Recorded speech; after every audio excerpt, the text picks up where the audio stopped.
And we're live. Good timing right there. Good evening, everyone. Welcome to Holy Crap, the Vlogcast. Vlogcast that comes from a skeptical point of view to answer some of the questions of why. This Vlogcast started as a combination of spite and Streisand effect, because I like listening to myself talk. You don't think that I do? Oh, yeah. Oh, yeah. Who listens to their own podcast when he's all done with it all? I do. I do. I actually, it's not just the podcast. I've got a other video series. I intentionally watch it on YouTube because I can't be arsed to open up the folder that I've actually got the master file in for some stupid reason. It doesn't count as my whatever. We're not talking about me. Part of this is to follow through with the old adage. So sometimes the journey is more important than the destination. Screw you, man. Screw you. If anybody asks, I'll actually tell you what it's all about. But that'll be for later because I don't need people going ahead and give me all kinds of crap for it. Show note. Drop the name right there. And any credits. Roll tape. We're good. Let me go ahead and introduce you who we got because I'm going to go ahead and I'm going to have a little bit of fun at everybody's expense. Top left-hand corner, North America. Up there, Calgary way. You know, where it still sucks, apparently. Because it's not... I don't know how that song goes. Dalan, good evening. Hi. To quote the mayor of this fine city, I have words. I have a lot of words that I can use, but I won't, because they're words that really shouldn't be repeated in good company. And yet you're refusing to use them around us. What does that say about the company you're keeping here? The fact that we're not at a power of 10 yet. Soon, almost. Just down and to the right a little bit, Midwest of the U.S. Brigid, good evening. Good evening. You didn't get any snow again, did you? Did No. you? Did you? Did you? No. Good. No. Okay. Just a lot of rain. Speaking of rain, outside of DC, where a lot of people are yelling and screaming and crying because there's reasons. So gonna sort of touch on that. UnrenownedTech, good morning. Good morning. Happy Cinco de Mayo. In fact, I have come prepared. I brought my own packet of mayonnaise. You do realize May the 4th here. Yeah, and party pooper. Yeah, so would tomorrow be Revenge of the 5th? Revenge of the 5th, yes, indeed. Yes. For the Star Wars fans that just for that, I'm not sharing any of my mayonnaise with you people.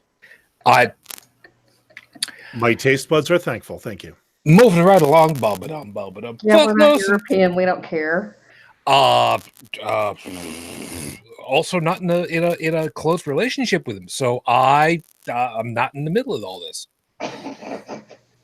You want to share your condiments with other people? That's perfectly fine. I don't particularly care to. It's not like I brought a jar for crying out loud, you know? I would find that actually rather impressive if you could. And perhaps more than a little disturbing. It would be. It would be. And there's a lot of people who are just cringing right about now. You know who you are, and you're my people. Well, it would make a good Halloween costume. Just paint your face red. Get a mouthful of mayonnaise and go. Okay. Well, that escalated quickly. No, I know. Brigid is making reference to Animal House, and you can't tell me any differently because we're not at a Power of 10 episode. She knows what she did. You know what you did. And behind that picture, I bet she's smiling like a... You see, you sometimes get the feeling like, no, surely, absolutely, positively, nobody can possibly get down further in the gutter than, you know, the three of us. And then there's Bridge. Yeah, hold my beer. She's just as crazy as the rest of us. She's out that way, you know, you'd expect it. Well, like I said, she's just as crazy as the rest of us, which is awesome. Yeah. Go ahead. I could imagine that on a Halloween, you know, some kid has decided to do that stunt, shows up at the doorstep with the other kids. Everybody else is yelling trick or treat. The adults are standing there going, well, what do you have to say?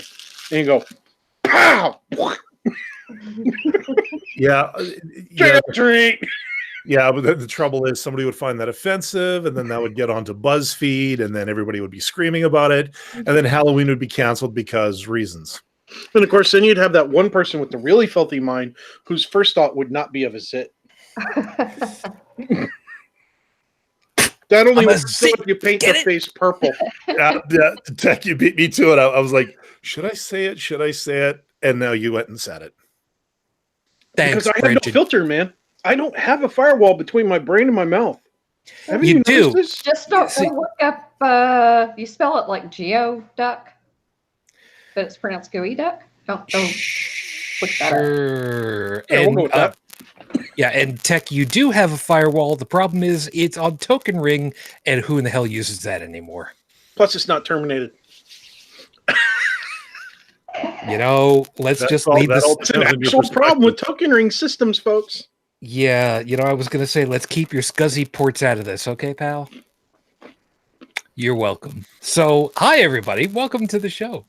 Yeah, it's going to be one of those nights because reasons. I'm not feeling so hot. I've spent most of the day asleep when I could because I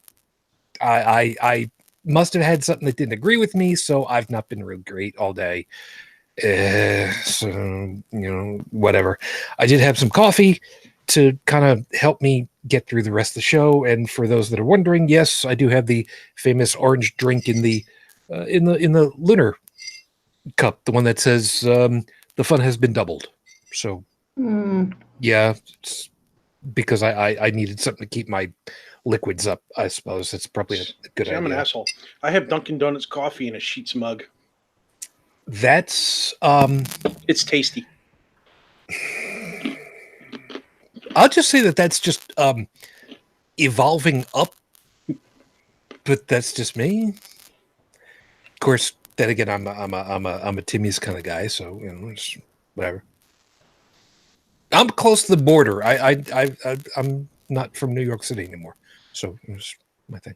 Anyway, so of course, as always, for those of you that are partaking with us live, thank you very much. Enjoy chatting with us because we know full well it's going to be a hell of a lot better than the last episode that I was listening to, which was the one where Evolution False was so much fun to listen to. Oh yeah, that's special. Painful. Yeah, that was painful. Let me tell you. Listening back to it again, I listen to myself and I know that I try so hard to be nice to people. I don't want to be that guy. I don't want to be the heavy. And I listened back because, I tried so, you know what? It was funny too. Looking on Facebook earlier today, actually was it today or Friday? Of course, a friend of the show, Dave Foda, was posting, as is his wont. What? You know what you didn't do there. You didn't say his full name. But again, I reiterate, not a power of 10. That's fair. Yeah. Anyways, Mr. Foda posted a thing and it said, PSAs, where are they? Are they all dead? And I was just about to say, we had one of those charming individuals just a couple of weeks ago on the show. Because I'm pretty sure if he could have gotten off his whole unity of nature bullcrap, he probably would have tried to cite us. Can't say that he didn't. Or try, that is. Well, yeah, emphasis on try. I mean, see, there's a reason I try not to debate people like that. Because I have a very short fuse when it comes to temper. And meeting these guys face to face, words would not come very quickly to me. I'd be going for that quick cathartic hit of a part of my body impacting very hard with a part of their body.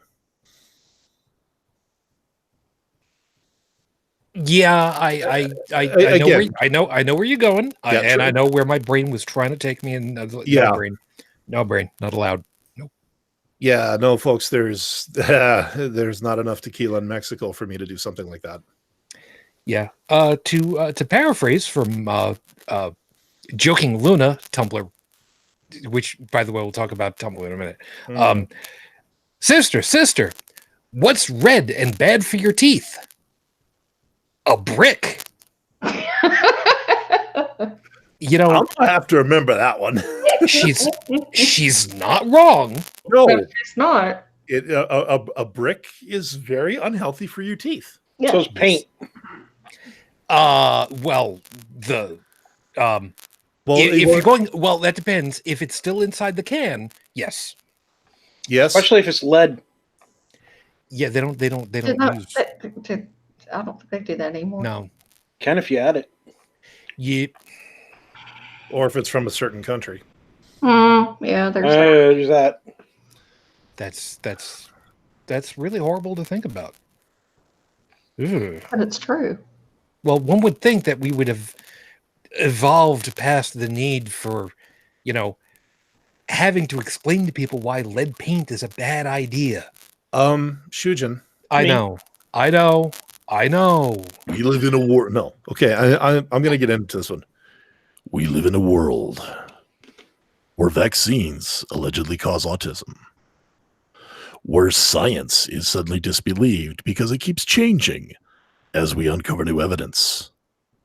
We are in the age of the idiot. It's not. I was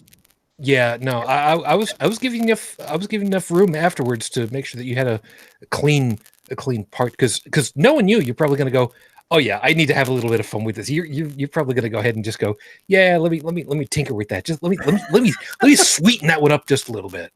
You know what? If these shows weren't so bloody long and wouldn't take me a week to edit per episode, I probably would get in there with a fine-tooth comb and have a little bit of fun with it. But about the most I've been able to do without losing my sanity is when we have to stitch 2 episodes together. I throw in the infamous "a few moments later" bit that I pick up on YouTube. Yeah, and I appreciate that. Thank you. Anyway, so over in the live chat, by the way, Sora, hi. Stephanie, I know that you're over there. Good luck with that whole pump of the brakes on the Brexit thing. Again. Yeah, again. And Trippin, hi. So yeah, we got stuff to talk about, because remember, kids, Capslock, otherwise known as the Cantor Capslock voice, is the speed control for cool. So keep that in mind, because that's where we're going to be going. In a world where no, not now. So you're not allowed to do the whole movie vote. No. Play nice, or I'm going to bust a caps lock on you. Really? Oh. You're really going to go ahead? Yeah. She's on a roll, folks. Was it over when the Germans bombed Pearl Harbor? Yeah, the Germans didn't bomb Pearl Harbor. No, shut up. He's on a roll. It ain't over now. Because when the going gets tough, the tough gets some meat tenderizer. See, some people see classics, man. Some people need the classics. Yeah. So, jeez. Yeah, I know. Go on. I know. If only I could do the D-Day thing. I've tried over the years. Seriously, I've tried, and I've hurt my neck a lot. Some of you are really wondering right about now. Wait, didn't he say it's not a Power of 10 episode? What the hell is he talking? You if you don't know the movie, you don't know what I'm talking about, and you think you're thinking the wrong thing. Warning you now. I had coffee earlier. I warned you. Just to try to keep myself going. I'm now worried because 3/4 through the show, I'm probably going to go ahead and nosedive, and this is not going to be good. Great. We'll see how this plays out. Yay. We'll see. Anyway, let me get everything started because stuff. So with 5 minutes on the clock, your 5-minute freestyle starts right now. Responsibility. Yeah, we'll just leave Uncle Ben Parker out of this whole damn thing because, it is what it is. Responsibility is one of those things that kind of comes from within. We impose it on ourselves, and by extension, society. We extend it to others. We expect that people should have the wherewithal to have the responsibility of dealing with society at large in a good way. And good is, of course, always subjective because, you know, what's good for some isn't always good for the other. And, well, the responsibility part is trying to figure out where that line is, what you should do versus what you shouldn't do, what you could do versus what you shouldn't do. And it's all a whole bunch of gray trying to figure out what it is, and it all stems from the gray matter. Yeah, I'm harping on the gray because there are many levels of gray in where responsibility is. It's very rarely cut and dry. Responsibility, not gray matter. The biggest thing is trying to figure out what should someone do. And like I said, we impose it on ourselves first. That's what's typically referred to as the moral compass, what we think that we should do. And by extension of that, we impose that onto others collectively, societally. Sometimes it's social pressure. Sometimes it's more codified as law. And when we see someone not owning up to the responsibility as we see it, what we think should be done, there is a certain level of outrage that happens. And we kind of have to take a step back a little bit once in a while and go, okay, why do I think it's the right thing to do or the wrong thing to do, conversely? And sometimes that's a hard question to answer because, like I said, it starts from inside of ourselves to try to figure out what is important to us. There are responsibilities that we have seen in forgive me for wording it this way, non-sentient creatures. And I say that because there are other living entities on this planet that we don't think of as sentient the same way that we think of ourselves as sentient. Like, well, we've talked about it before. Rats, for instance, who have shown the capacity for empathy, for helping others, and sharing. We've seen it in other primates. We've seen it in human infants who have the capacity to see when something is otherwise unjust or unequal in treatment with others. So, what happens when we get older? We have society, we have laws, we have codified, accepted ways of behaving for one another, to one another, for our own. Do you go ahead and steal somebody else's, if you can even use the term, parking space because they are held up for a couple of seconds with other people who are walking through the parking lot? Yes, no. Some would say, hey, it's not my fault they got stopped. Others, like myself, would say, yeah, they were here first. It's only fair. You know, whatever. I can get another spot. Not a biggie. There are others that would, say, just run over the idiots that are walking in a parking lot. I mean, it's parking lots for a car, right? Yet we don't usually associate with them because hopefully they're somewhere locked up safely and secure away from everybody else. But what if it's something that's far more wide-reaching? People who intentionally flaunt the status quo, the codified laws, the socially accepted, the items where we have said as a society over time, this is the way that you're supposed to do it. You're responsible to follow this because it's for the benefit of all. What do we do with the people that say, I don't wanna? That's then our responsibility to hold them to that standard. Because if they won't do it for themselves, if the responsibility should be there because it's for the greater good, especially for the greatest good, we need to do that. As an aside, if you're wondering, was that all about the political structure over here in my country?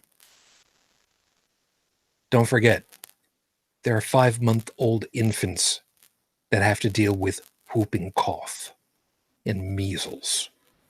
No, it's not always just about my country's political dumpster fire.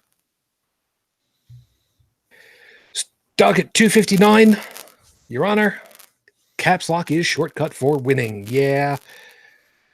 You know, we every once in a while we end up dealing with people online or in person where we have to kind of try to explain to them, you know, just because you can shout doesn't mean that you're right, and just because I don't doesn't mean I'm wrong. Yeah, this isn't exactly the whole how do you construct an argument, but more along the lines of, you know, there are orders of operation and you don't have to use 14 exclamation points. Yeah, there are ways of getting your point across without needing to do that. As usual, I did go looking in the news for information about Rafe Badawi.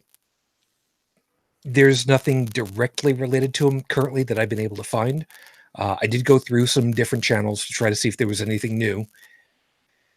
There's not. There's just stuff that's tangentially related to him as an example as to what other stuff has been going on, and calls for him to be released because it would be in the best interest of Saudi Arabia. But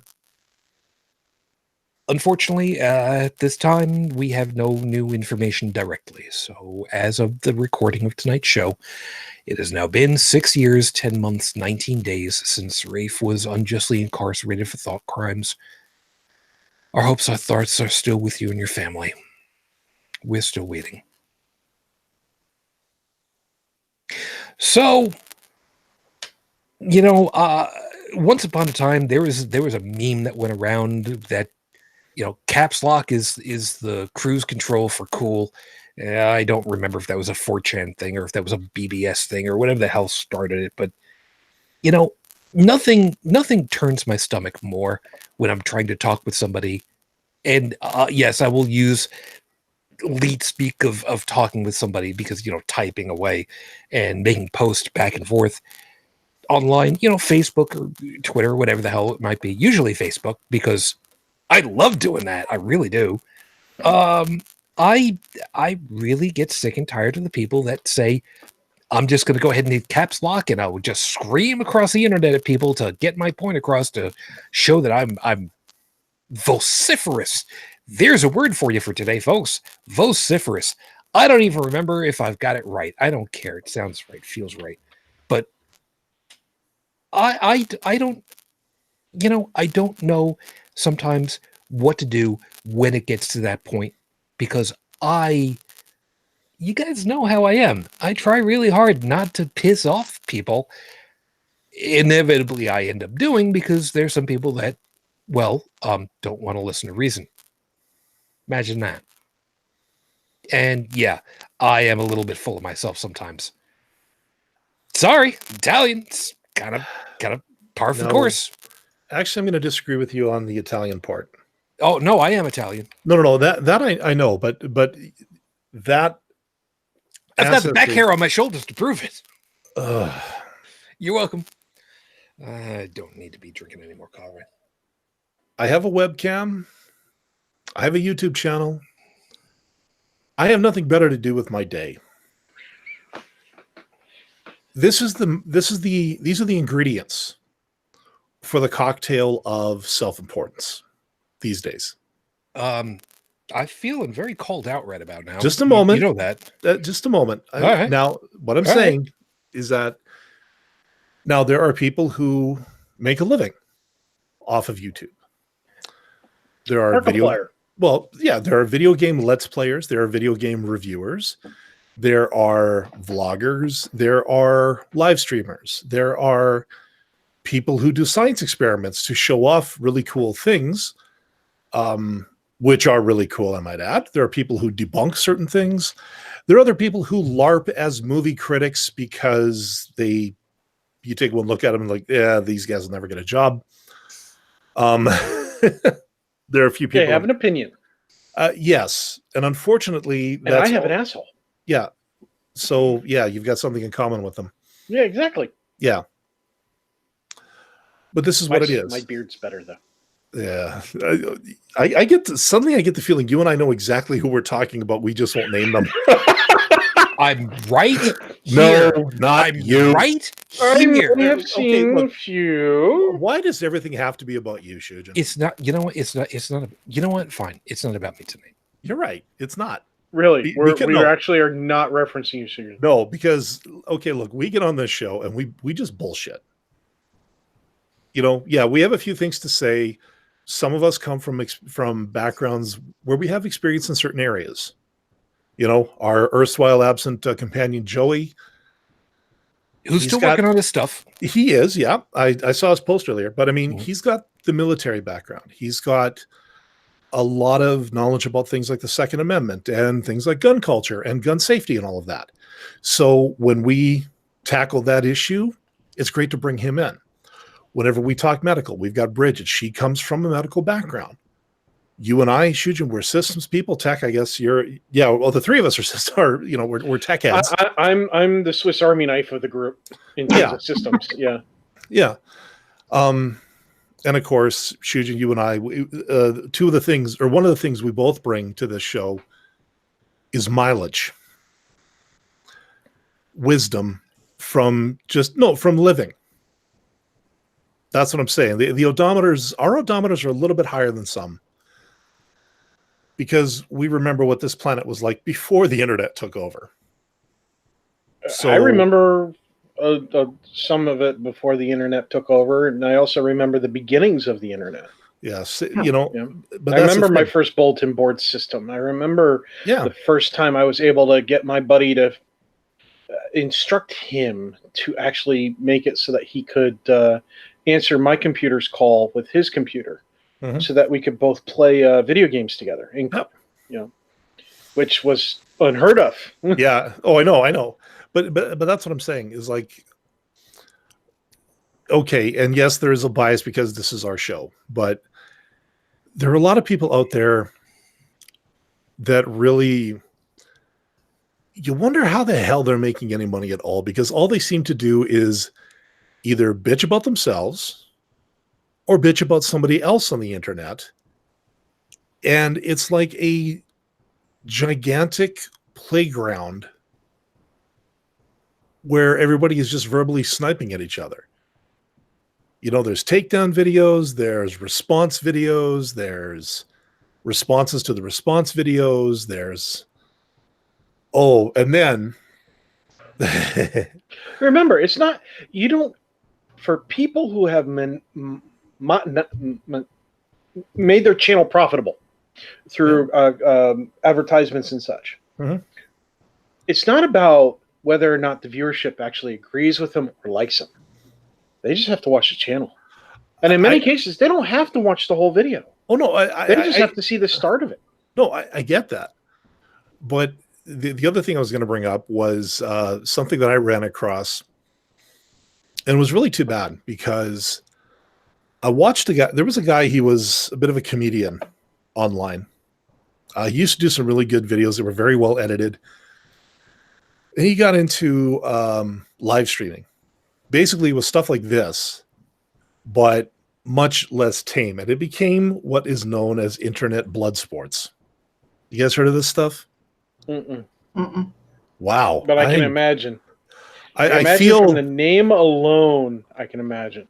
Well, okay. So just imagine a handful of shitlords with differing opinions all getting onto a live stream together and absolutely screaming their heads off at each other because of different ideals, different opinions, different anything. And it actually, it got to a point where one guy who claimed to be, I think he was an MMA star, or not a star, but an MMA fighter, challenged another guy on one of these live streams to a real life fight. The challenged showed up. He spent 6 months in training. He showed up at the Octagon. It was going to be a special fight at a particular MMA show. The challenger never showed up. I'm not surprised. That destroyed his career on the internet. But this is the thing. This is where this self-importance comes from, is that you think you're so awesome just because, hey, look, you know, I got a few likes on my video. I feel validated. Switching gears. I just heard recently, I think it was Instagram. Instagram is reworking themselves. They're actually getting rid of the like button in the program and on the app. Because too many people, allegedly, too many people are validating themselves based on the number of likes they get for a photo. So like if I took a picture of a cupcake I made, and if I got no likes, I would if I was one of these people, I would feel, well, nobody likes me, I should just go kill myself. Whereas if I got a couple of 3 likes, it's like suddenly I'm worthy. I have never been happier than having gotten rid of Facebook. Yeah. Again, and it wasn't because I was. The thing is I never paid attention to the likes. Mm-hmm. That wasn't the thing. I wasn't. I wasn't a whore for the like button. Mm-hmm. Okay. If I want to feel good, I'll go eat a bunch of mozzarella sticks or something. That's my feel good drug right there. Yeah, right up until you finish them. Yeah, exactly. Then I have to order a second. You feel like crap afterwards. More marinara. No, make it hot. Anyway, all jokes aside, the part that used to drive me nuts with Facebook was the lack of fact checking. I mean, granted, I was guilty of a few times. I had a few emotional responses. And then I corrected myself, and I made sure, all the people who could see the original outburst could see the correction and everything else. Yeah. But for the most part, most of my responses didn't usually delve down that road. And I didn't have my Facebook open to the whole world. I had my Facebook open to limited people.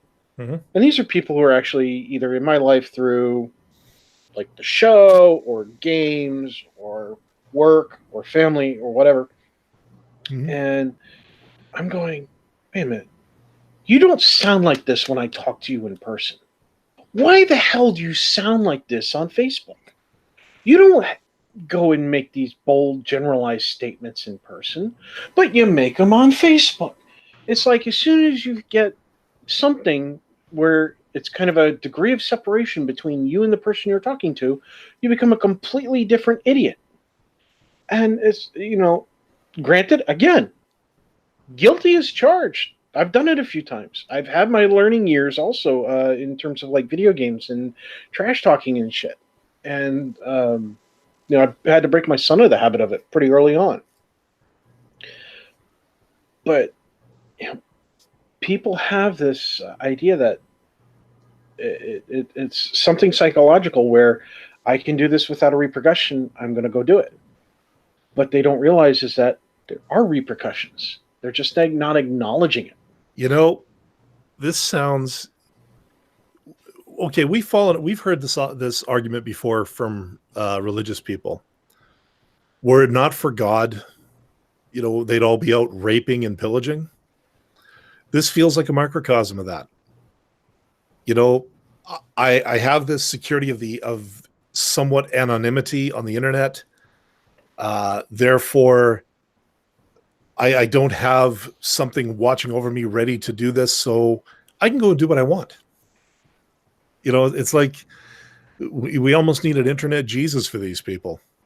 I feel bad. No, I feel bad for saying that, but it honestly sounds like some of these religious wackaloons are right in that there are people out there that unless they have that collar, be it spiritual, physical, or otherwise, once they're off the chain, it's bad. Well, wait a second. Very bad. You just reminded me of something. There was a psychology experiment some decades ago Brigid, I don't know if you necessarily remember this one offhand, but there was a psychology experiment to try to find out how people would react to various questions about what they should do, what they shouldn't do, and they based it off of if there was nothing otherwise in the room versus if there were pictures of people looking at them in the room, to find out if there was any kind of subconscious drive for people to think, to act differently if they thought somebody was watching them, so to speak. Does that one ring a bell for you? I'm pretty sure I'm remembering this one right.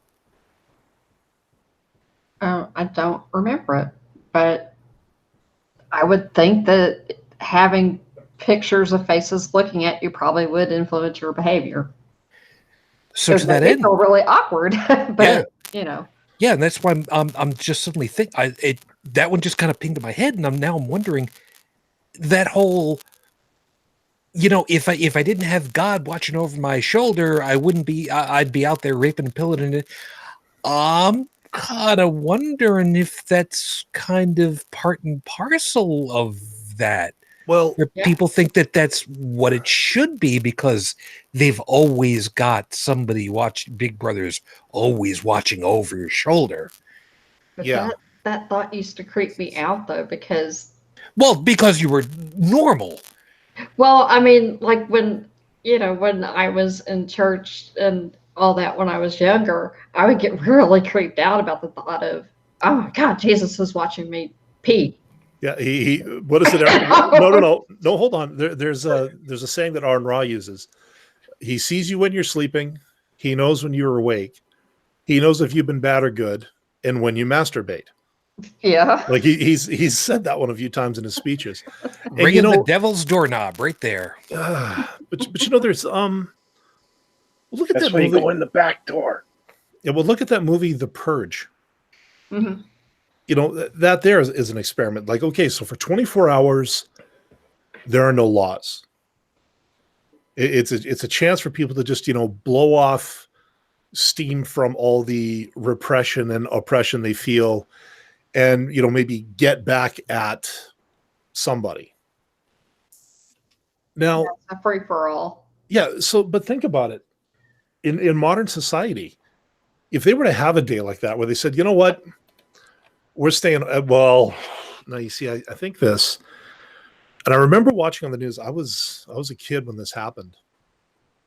The police department and the fire department of a city went on strike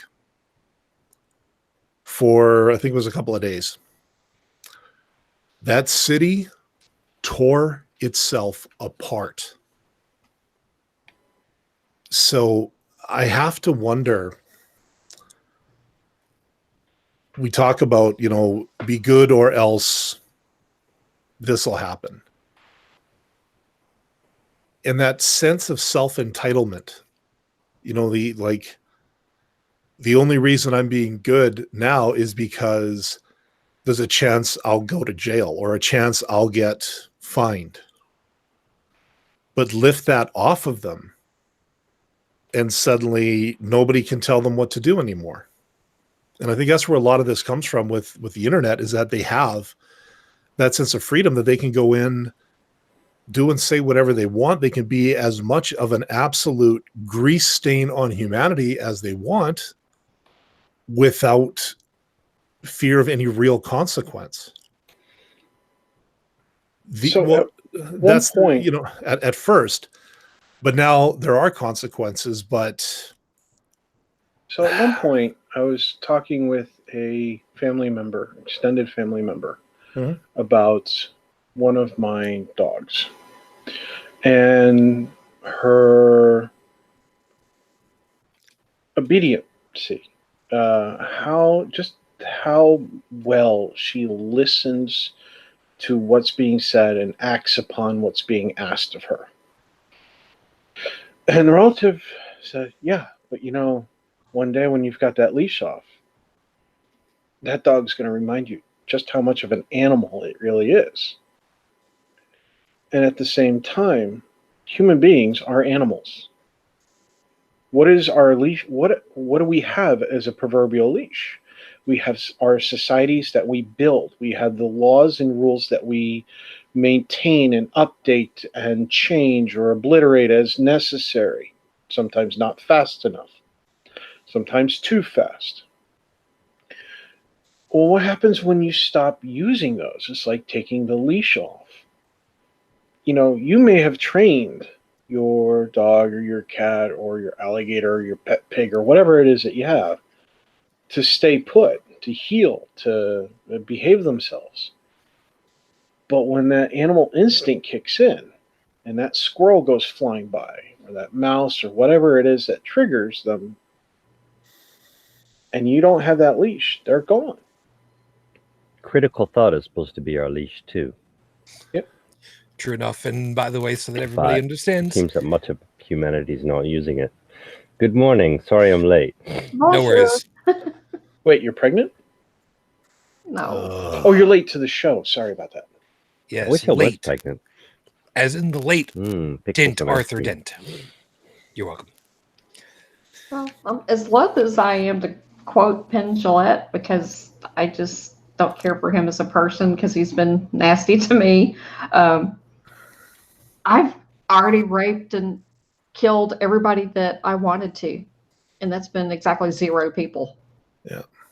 Yep. And you see, there are a lot of people who would say, well, why aren't, what's stopping you? And then they would say, well, God is stopping you. Like, Well, no.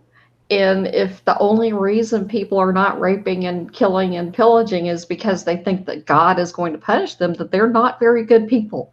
Right. And that scare me. Yeah. They're animals. But I think that is, and that kind of ties back to what we're talking about here with the whole Capslock thing, is that as soon as there is no longer the threat, the imminent threat of repercussion for your actions, then on the internet, you can be as much of a jackass as you want, because what is somebody that you yelled and screamed at in a video game 1,200 miles away, are they going to drive to your town, knock on your door, and beat the living teetotaling hell out of you? But why would you want to yell at them? Because you can. But why? Why would you want to? They're just because you've they're assholes. Well, not only that, but because you've spent so much time under the thumb of some kind of authority, be it religious or, the law, and you feel personally repressed because self-entitlement, how dare you do this to me? I should be free to do what I want. Suddenly you're given that freedom. Are you speaking for yourself, or are you imagining are you speaking for others? I'm just throwing an example out there. Yeah, I know, but I mean, you really have to put person who's acting out why they would do that. Yeah. Why? What motivates them to do that? I mean, okay, so you're in a multiplayer would you video. do that kind of thing? Me, no. Okay, why? Honestly, wait a minute. Before you go, you have to think about it. That's where the difference is. Okay, see, before you go on, to answer your own question. Okay, see, this is me, the host, trying to get you to stop a second. So I can't hear you, Shujin. Well, I have to go and come back, I think. You can't. Can you hear me now? No, okay, can you do sign language maybe? Yes, I can start with this. Does that work? Let me turn it for you. I saw that one coming. No, okay. Okay, I'm gonna I'll be right back. Yeah. But I love it how that, for those of you that are listening right now and don't have any idea what it is that I just did, as I mentioned before, I'm Italian. Yeah. You can kind of figure it from there. For those of you that don't know what this one is, you need to go back to Shakespeare. For those of you that don't know what this one is, go back to Brooklyn. For those of you that don't know what this one is, go back to grade school. Yeah. For those of you that don't know, quit while you're ahead. Yeah, I gotta stop. Quit while you're ahead, or I'm gonna have to hit you over the head with a 4chan board. Good luck on that. Actually, what I was actually trying to get him to explain. Oh, can you hear me now? Oh, great guru. You calling me a guru? Ah! Good, yeah. Okay. So, Guru of what? Guru Okay, of so, the wizard? I- No. I was making a reference to an old cartoon series, Fantastic Voyage, 1969. Don't worry about it. If he Anyway. starts looking like Mike Myers, I'm out of here. No. Okay, so Yeah. what I was wanting for you to kind of back up to was ask. Well, crap, we've completely lost all the Okay. the context to it all at that point. Okay, let me reframe this. All right. So you're playing a game like Fortnite. You've got people on there who are, and I've borne witness to this because one of my roommates used to play a lot of these multiplayer battle royale type games. Is the word going to be immature? I'm not sure because no, like, so these people trash talk, and if they get shot by somebody else in the game, they tend to throw a bit of a fit. That is to say, they yell, scream, punch knives through desks. And yes, I'm talking about a former roommate of mine.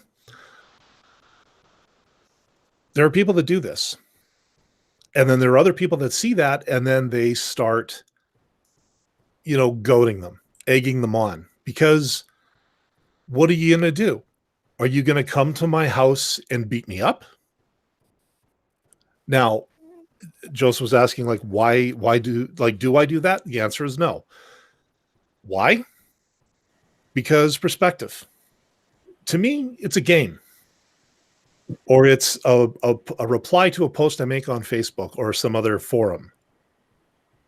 You're onto something there. It's perspective to me. It's knowing what's real and what's not. Exactly. And the if thing you don't is, if you don't use your critical thought, it's harder. Yeah. It's really hard to draw a dividing line. Yeah. But now to follow up on Brigid's point about the whole rape and murder and pillage, which people would allegedly do without God. Again, here I am, not really a believer, but I'm not out there raping and pillaging. And I think part of that has to do with upbringing. Yeah, I grew up in a religious household, but not fire and brimstone religious. I was brought up to be a good kid because my parents wanted me to be a good kid. And if I had kids, I'd be teaching them to be a good kid. I think a lot of it depends on how you're brought up. Where your value is. Well, but the thing is, a child has no sense of value. They have to have that taught to them. I was about to say instilled, but then that gets a little indoctrination-y. Yeah. They do, but... Well, yeah, okay, they have the basic, like, survival and all of that, which, everybody has. It's the lizard brain or whatever. Mm. But the superego, the societal... the societal pigeonhole, that's something that they cannot instinctively know. That's something that they would have to observe in their surroundings and do their best to emulate. And then I think from that becomes the ego. I think it's when you're a kid, instinctively why, you shouldn't kill. And then our upbringing actually corrupts that. Instead of sticking or developing that basic instinct or just developing that basic knowledge, instead they put something else in its place, which means, okay, you don't kill because or else, and it becomes something completely else. And then the kid, sorry about that. No, I was going to say, I don't know so much about the instinctively knowledge about killing. There does seem to be instinctive knowledge of equal treatment. And there's a huge difference between other humans and animals. So true. Yeah. No. Agreed. Granted. But even for even for human infants, we have been able to see that for infants there is already in place several months into, after birth, of being able to recognize unequal treatment, I guess is probably the best way of putting it. Unjust treatment, and being able to tell the difference between who is a better actor versus not, specifically with the Punch and Judy type puppets, being able to see who's good, who's not, because those people that remember Punch and Judy, one had a stick and literally hit the other one, and they recognized that was a bad actor, even though it was not a non-entity, but they recognized the character was a bad actor. Knowing how that is. So as far as to we having some instinctive knowledge of some right and wrong actions, yes. The permanence of death, I don't know, is quite as instinctive, but I don't know that you're necessarily wrong either. Just that that's not one that I don't know that that's one I really want to experiment on. Who talks Personally. about death? You were mentioning about death and killing. Oh, the permanence of death. Yes. Again, there's a huge difference between oneself, other humans, and animals, even instinctively. Yeah. One's not aware of their own mortality, actually, when they're young.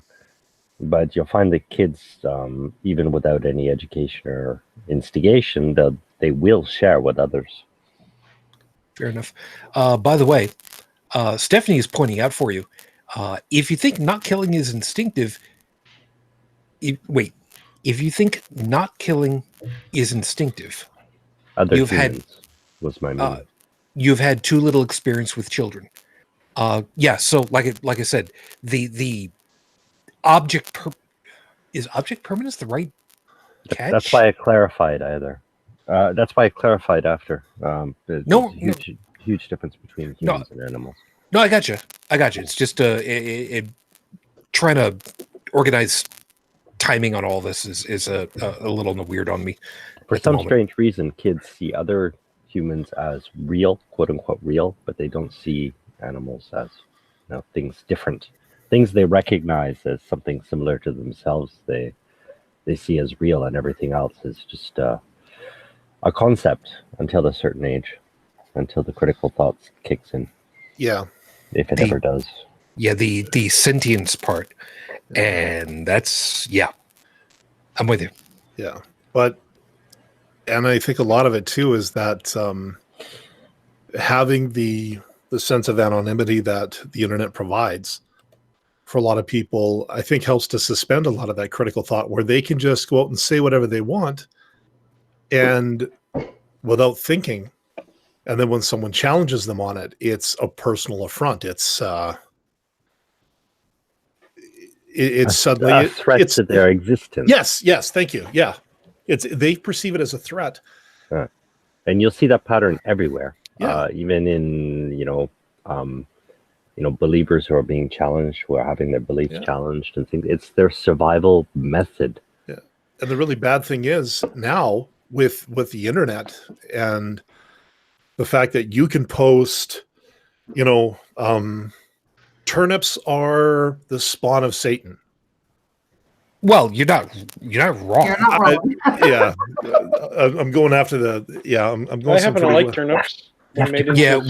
But you're also fallen Jew, so But what I'm saying is that if I believe that and I came up with theories and everything behind it, there are probably, you just look at the law of averages. How many millions of people are on the internet per day? And of those millions, how many other people might share my view? Do you know what I'm dealing with now, actually? It's funny that you're on that topic. If you go to Wikipedia, look at state atheism. Look at the talk page. We have a bunch of evangelists there who are basically using the web to spread their attacking a straw man. You know, state atheism. The apologist argument where they try to say that atheism, you know, the communist regime like Soviet Russia and Hitler and everything is because atheism. Well, they've created a page on Wikipedia about that. And if you go through the talk page, and me and other people, several people, have tried to reason with them, and they just won't do it.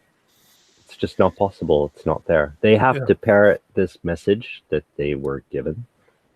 They think it's a matter of survival. Yeah. Two quick things, by the way. Well, I'm going to have to pull up that page so I can check it out and see if I can put it into the notes, by the way. Trippin, thank you. The psychological explanation for when you feel like you're being watched. Apparently, there was a paper. I'm assuming that's what you're referencing. July 18? Yeah, I see that, 2017. The Cut by Susie Nielsen. It might be a book, might be a paper. I'm not quite sure. I didn't get the chance to look it up, but I'll look that up in a little bit. But I do know that there was a thing for that one also.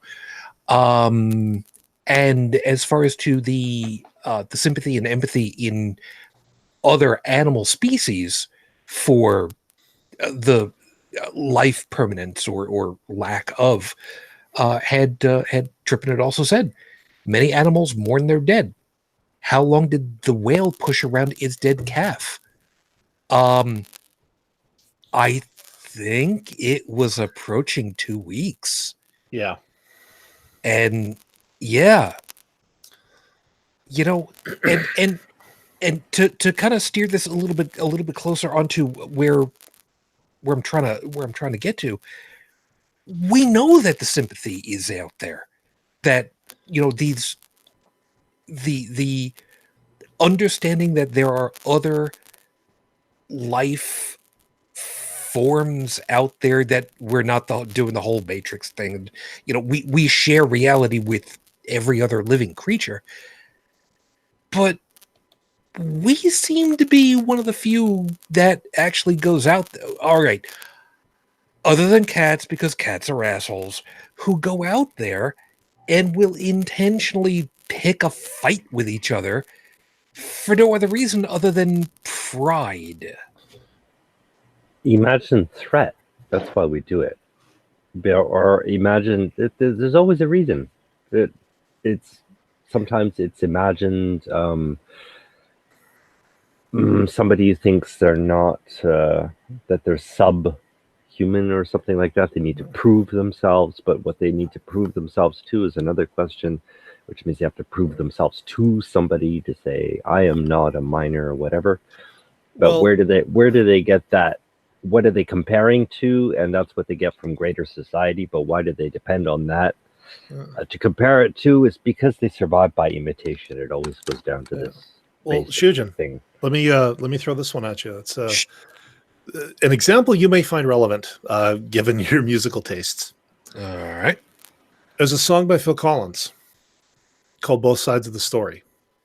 Not specifically familiar with it, but okay. Okay, it's one of his later songs. There's a line in there about a man being held at gunpoint, and the guy with the gun asks the guy, "Would you respect me if I didn't have this gun in your face? Because before I had this gun, I had no respect." I'm paraphrasing a little bit here. Okay. But that's the other thing too, is that, and let's take a mob turn here. Why'd you shoot him? Because he disrespected me. You know, it could be just something as simple as someone gives you a bad look. You know, there's no context behind it. It's like, no, how dare you disrespect me? Isn't that a reflection on them more than you? No, it is. It is definitely a reflection on that again, but it comes back to that self-importance, that feeling of personal invulnerability. Again, we come back to you understanding that their way of looking at you is a reflection on them more than you, and other Right. people not understanding that. Yeah, but Yeah. you see, I can understand that. And all those are at- the people who react. Those are the people who need to go out and Yeah, correct, but I mean, quote unquote. With I can all caps. I can understand that all I want. Hmm. But the second I run afoul of one of these people, yeah, sure, it's a reflection on them, but they're still going to beat the crap out of me. You know, Yeah. this critical thought is not helping my ass at all. No, that's a big problem, but that's also another one, because I mean, the question is about why would people do that in the first place? Let me give you two pieces in answer to this one, because one of them is actually rather lighthearted, sort of. Another one is very, very, very much not. And I'm gonna hit that one first. The whole people getting on your shit because, you know, would you respect me if I didn't have this gun pointed at you? I can't tell you how many videos I've watched recently over the last couple of months recently of people who have been videotaping. I know nobody uses videotape. Shut up. Their interaction with the police here. And I don't mean the music group, where police officers throw an absolute shit fit, wanting people's IDs and et cetera, ad nauseum, giving them crap because they yelled at them, or they felt, literally, for one of them, they used the term disrespected, as if that's some kind of legal term. I'm pretty sure. Yeah, and here in the United States, the First Amendment, and it came down to the Supreme Court, literally the top federal court, for them to go ahead and say, yeah, if you're a police officer and a citizen calls you anything, they call you a pig, they call you a murderer, they call you whatever, yeah, you can't do anything about that because they're allowed to do that. And you don't have a choice in the matter because, well, you don't have a choice in the matter because that's the way the law works. Now, here's the thing. We have this wonderful ability that when somebody says something nasty about us, okay, so let's say somebody comes up to me and says, I think you're a murderer, and then starts going around telling everybody that I'm a murderer, okay, I can choose to act on that, but not by going over there and punching the son of a bitch. No. Instead, I can bring the person up on charges of slander.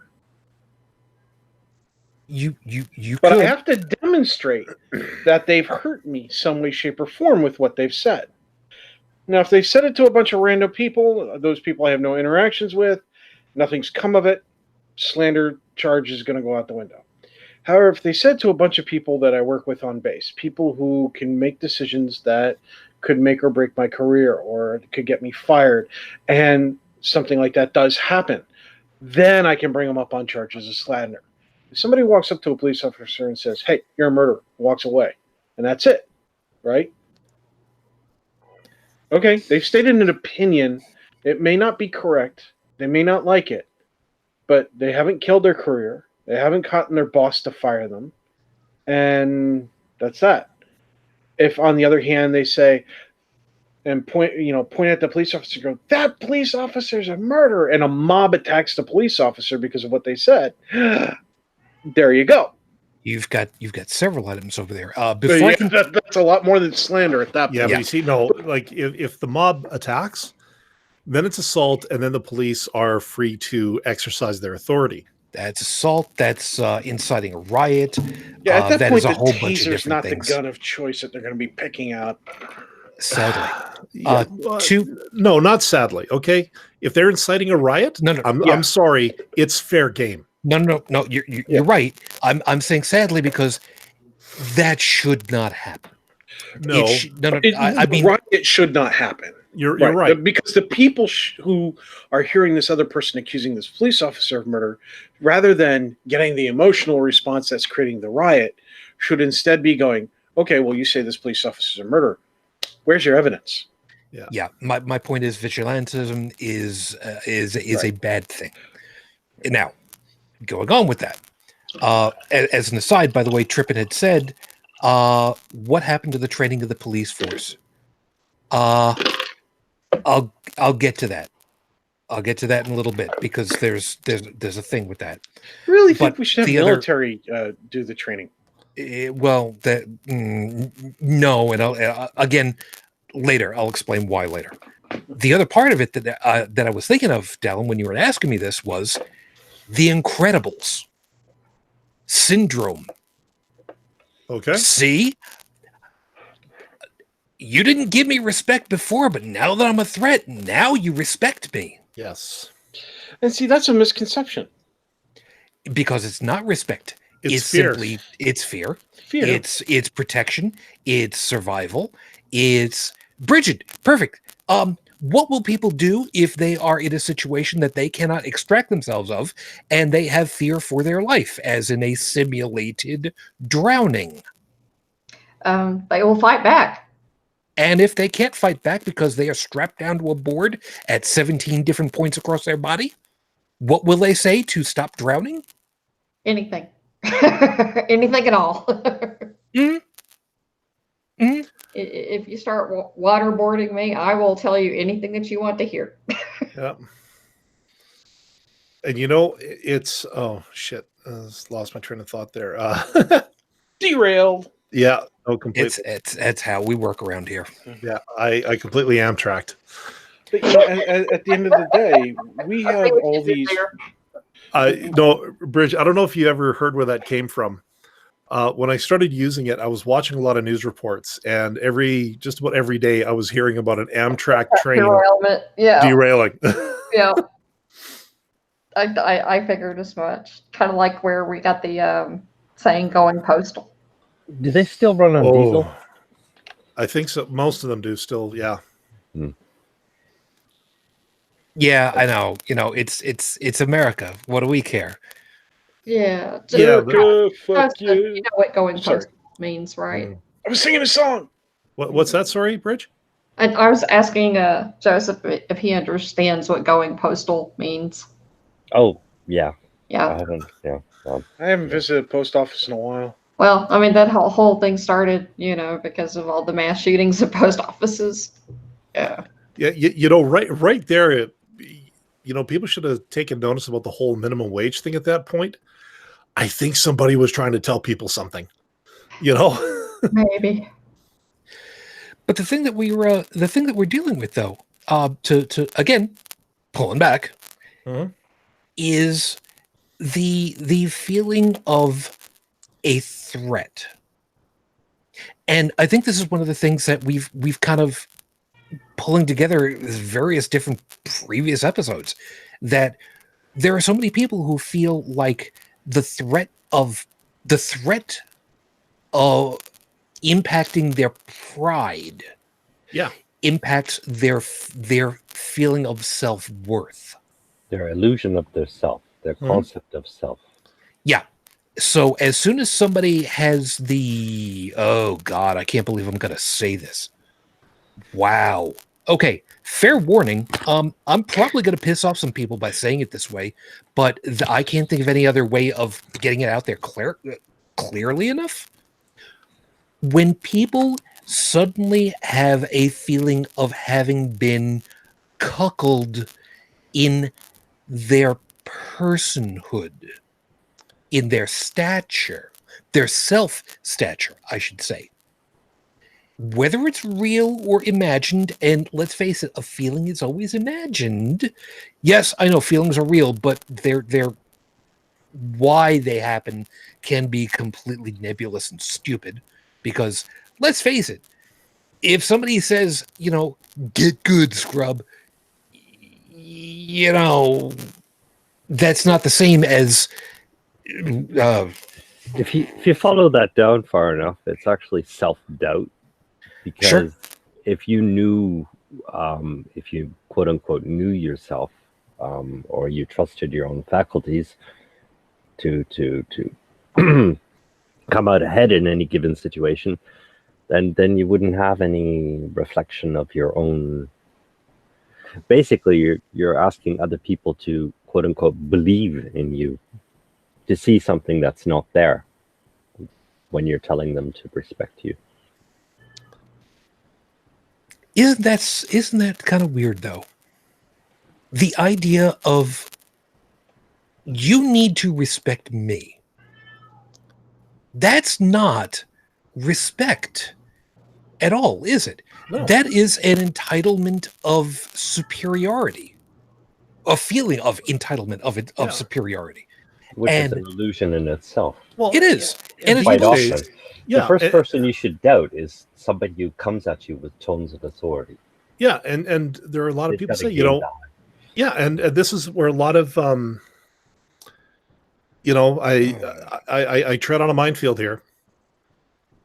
But if you look at some kinds of identity politics these days, respect me because I'm this or because I'm that. Like, no. How What about I does that respect even you? Okay, so identity politics. What? You know, it respecting somebody like that, it requires you being a mind reader for starters. Yeah. Well, no. Or and that's- them going around with a sign around their neck. Yeah, but the thing is, a lot of identitarianism is on the rise, at least in the West here, where it's like if you are, you know, of a certain ethnic background or a certain sexual orientation or a certain thing like that, that to them automatically means that they should be respected because they are part of this so-called class. They're contributing to designating that class. Yeah, but at the same time, they're, like I said, it is a very deep dive into something I really don't want this show to start getting into. Otherwise, we're gonna end up screaming at each other. It's pretty simple at its base, but yeah, no, we're not going to scream at each other. Well, no, okay, so But to Okay. recognize it comes down to recognizing something as different. But who's designating something as different? yeah, And where's this line being drawn and who's drawing it? yeah, Usually the artist. funny. But like for I know. instance, well, okay, let's look at the just kind of come up with another example. Let's look at the upcoming election race that's going to be happening in the States here pretty soon. So Okay. That's complicated. yes, That's I You know. have a worst you have example you could. you have well, a gift for understatement right about Yeah. now, but this is what we cover, isn't it? How many Yeah, people no. in the Democratic field now? 20? Or is it 21? You know I what? think it's about to be 23. There's another guy just announced recently. I can't remember his name. It's Joseph Cox. No, Oh. I wish it was, because then it would I be know. over. I know. A lot of people would be disappearing too. Yeah. Anyways, Another I Love Cox t-shirt. oh, you know, that's, yeah. Write that down, Shujin, for your guys' upcoming campaign. What's that? I love Cox for a T-shirt for your election campaign. I already have it made. Like Joseph's got an old Cox Cable shirt. I enjoy a Like, good I piece love of New York chicken every once with in a the while. I Heart and then Cox. Anyways, You know, I'm just trying to figure out how do we put this all together with the surprise party? I mean, you see a silhouette of Joey jumping out of a birthday cake. I'm not liking this. You know, I'm not liking where this is going. A surprise Cox party. Later. oh boy, oh boy, oh boy. Ignore the little man behind the curtain. Brigid? I was going to say that I think a lot of the issues that we have now are because, how can I put this? People are emotionally stunted, it seems Yes. like these days, to Yeah. the It point has nothing where to do with they are emotion. tying their identity to what other people think of them. Yes. Okay. It's a hold it. survive by imitation society. Well, no. But Hold they're on. defining themselves by others, and that's not Exactly. healthy.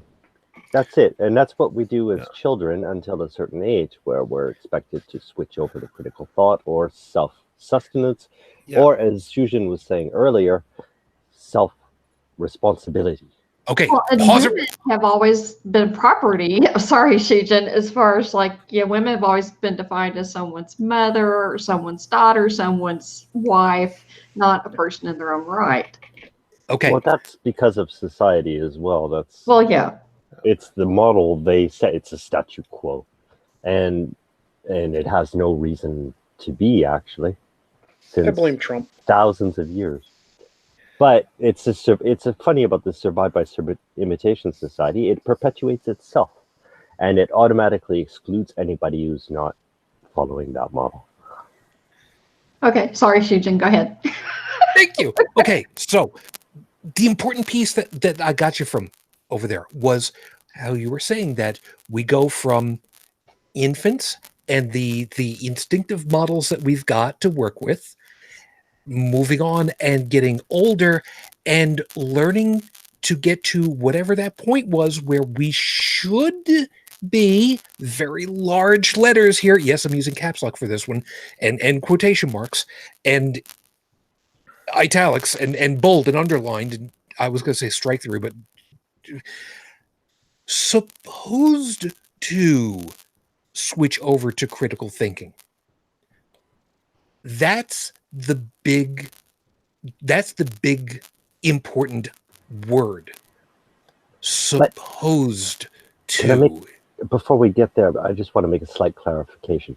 Okay. What I'm calling critical thinking, it's actually self-sufficiency.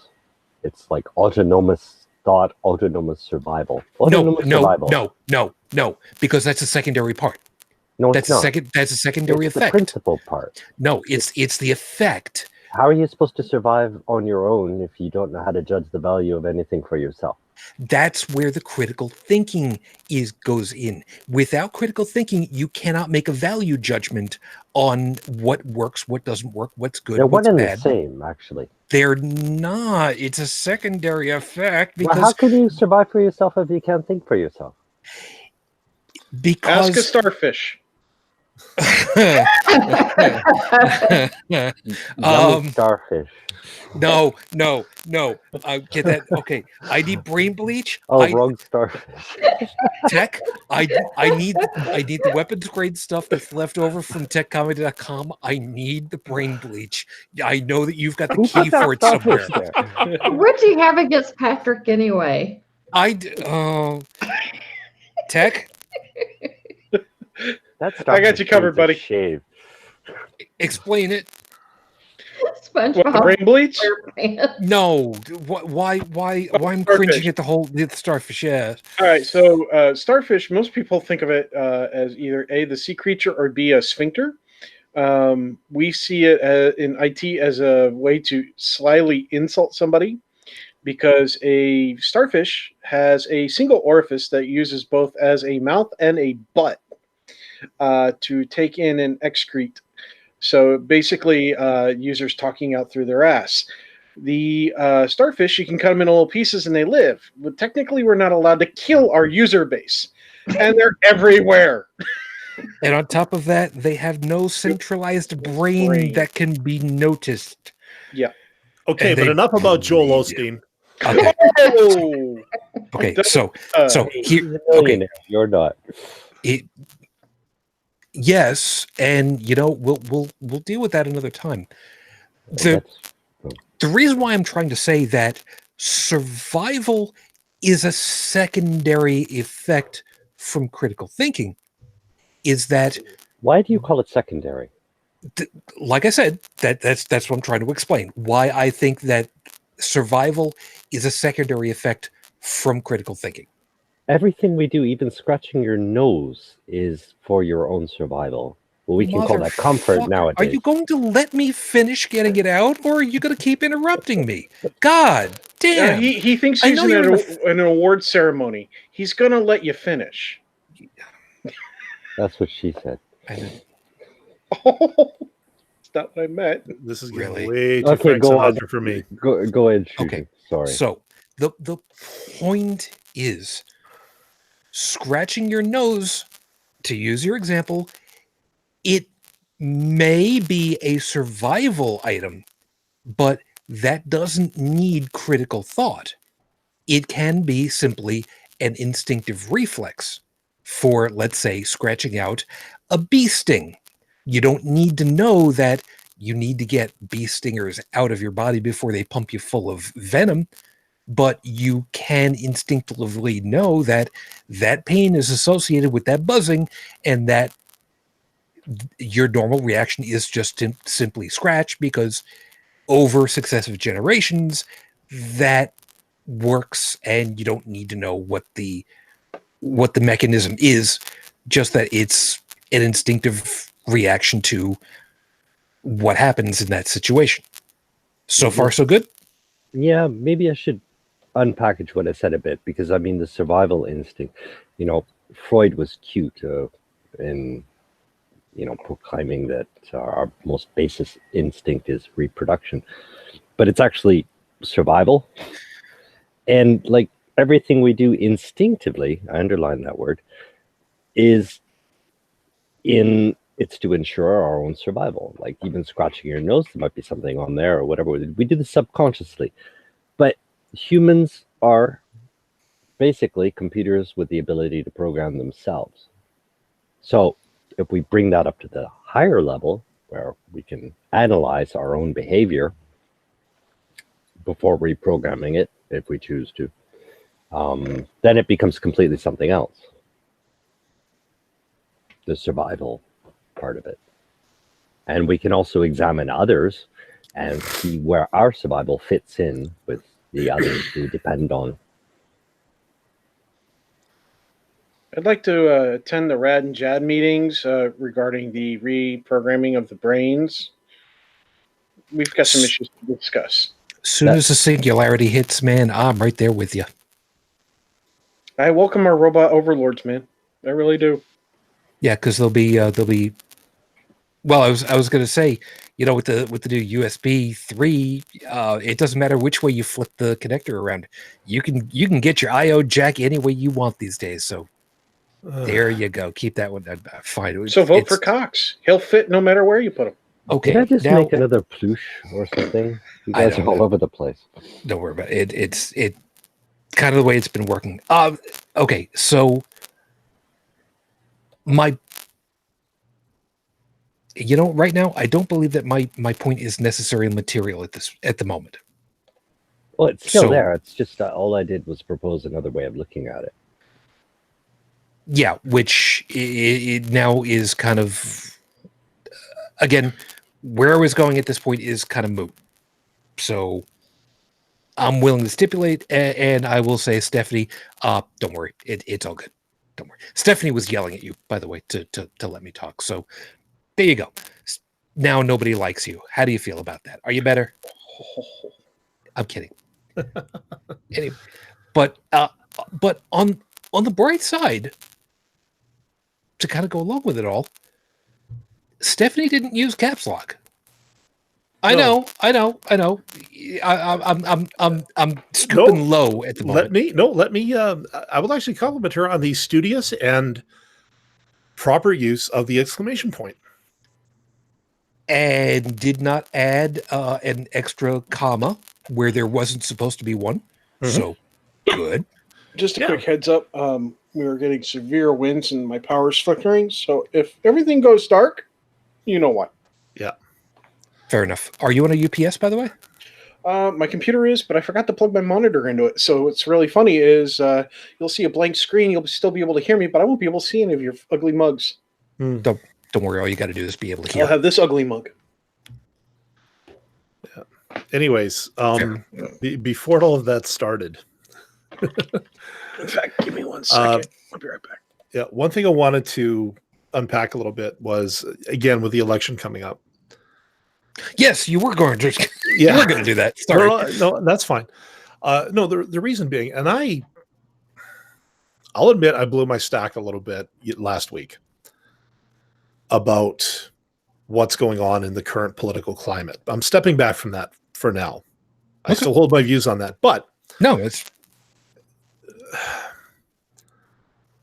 you've got a lot of people clamoring for the leadership of the Democratic Party right now, or at least for who will become the person to go against President Trump in the upcoming election. You've got people who are, you've got women, you've got people of color, you've got LGBT representation in the race. You've got a lot of that.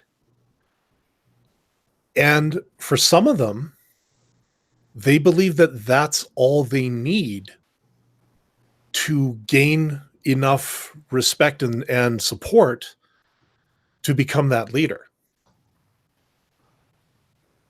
And I will disagree with that.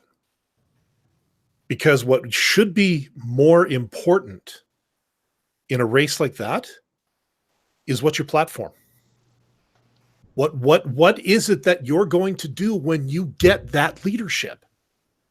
You can't just stand there with your hands on your hips going, I'm this, I'm that, therefore blah. It doesn't work like that.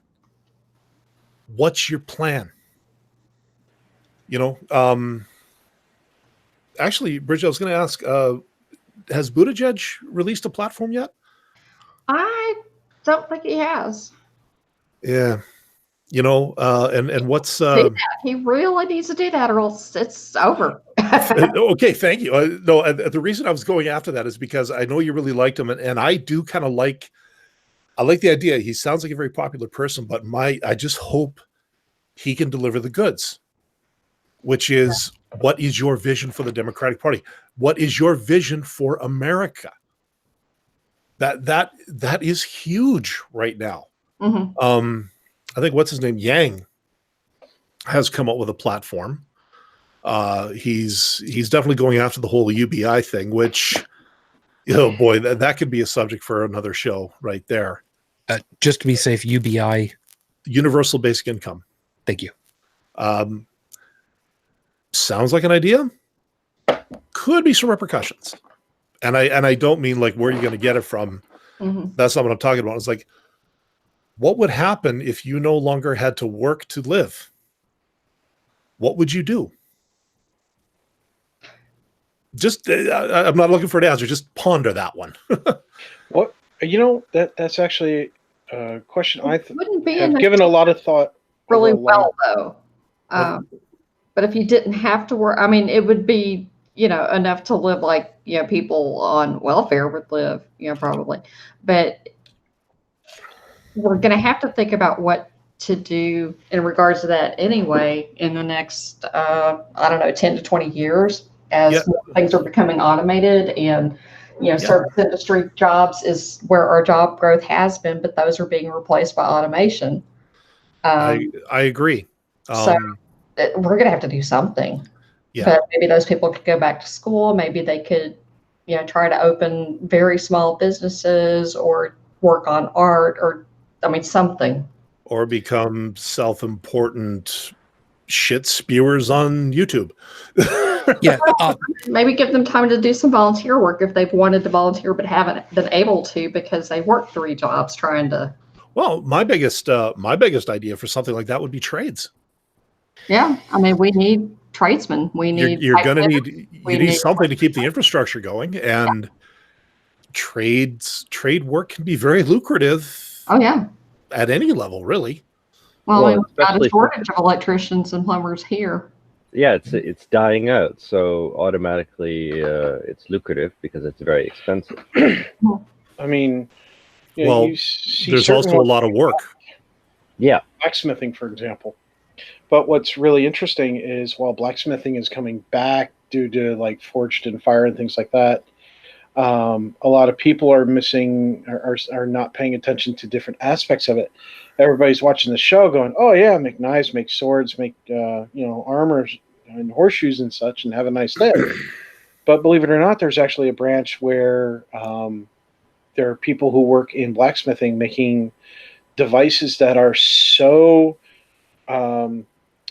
precise and so accurate that they're actually used as the die, as the fine tuning tools to create the devices that we use in our factories to make regular tools. Or even some of the pieces that are used and that are like, Right.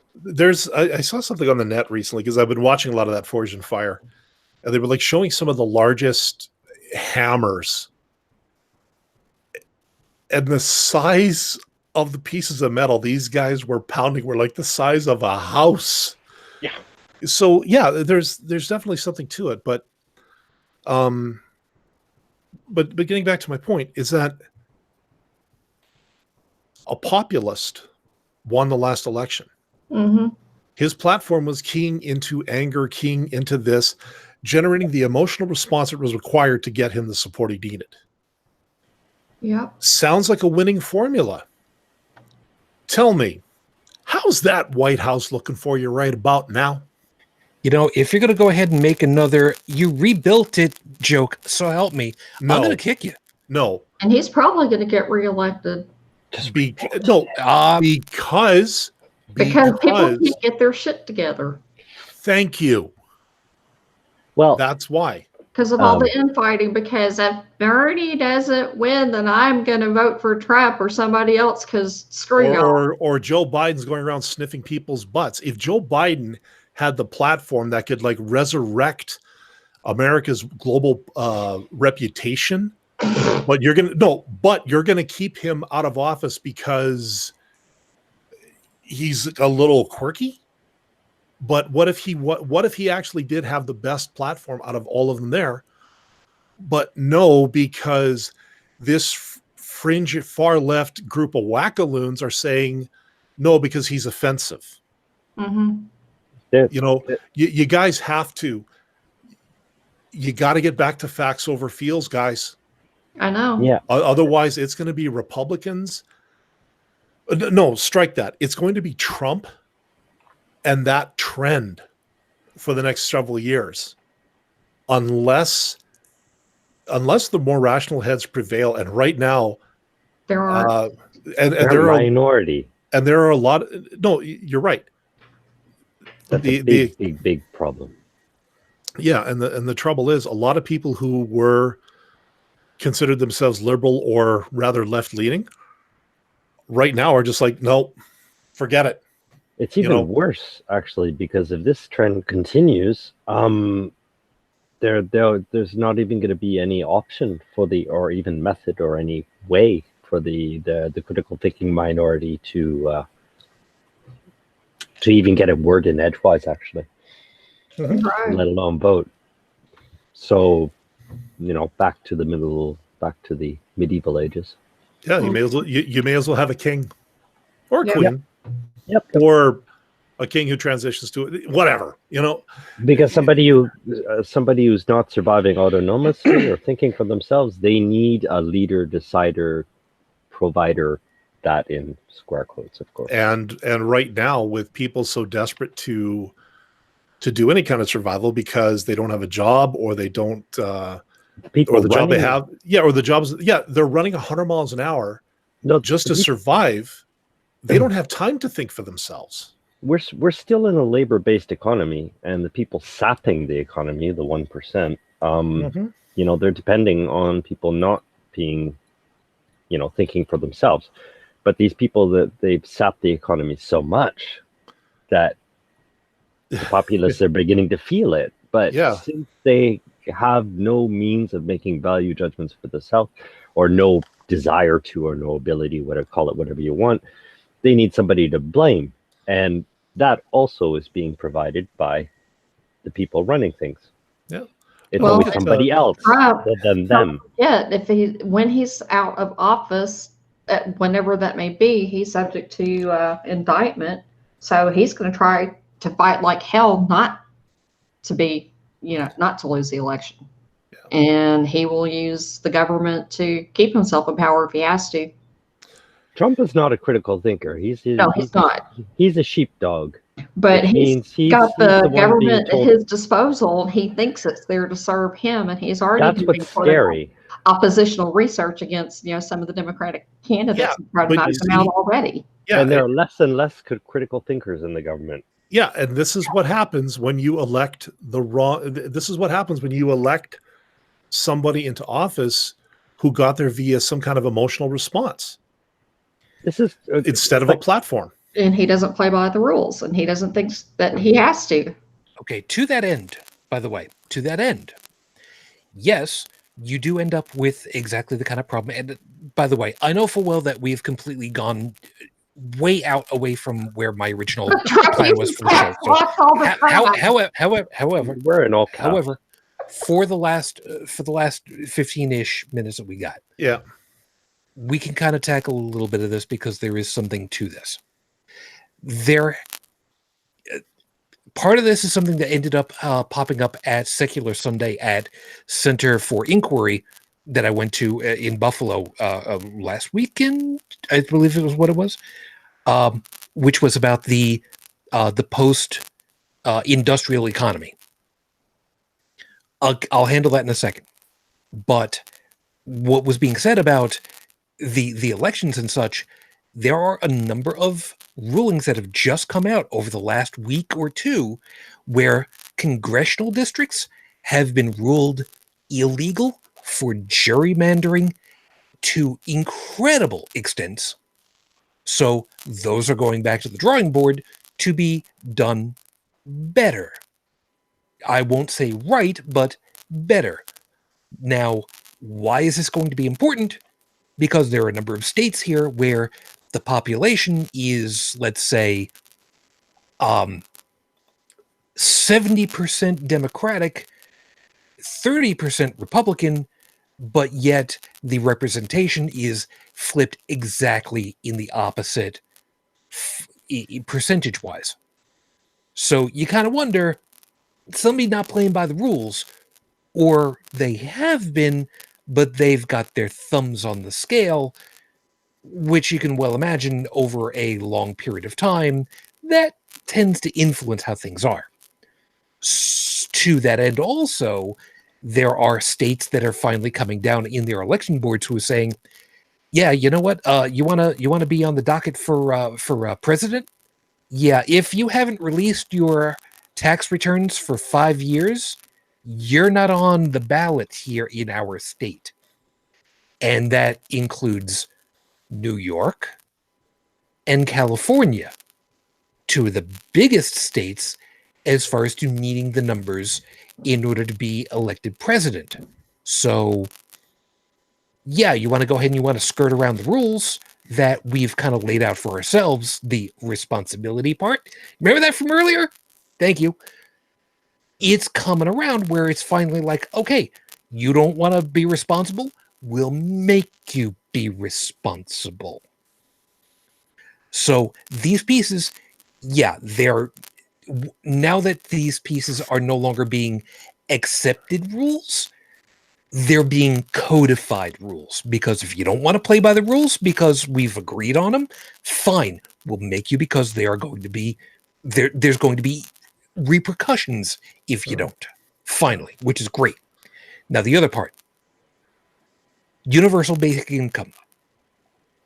What will people do when they no longer have the absolute need to work, that they can have housing and food and medical? Because remember, universal health care, that would be a wonderful thing for a number of reasons. And forgive me, my eye is playing games with me again.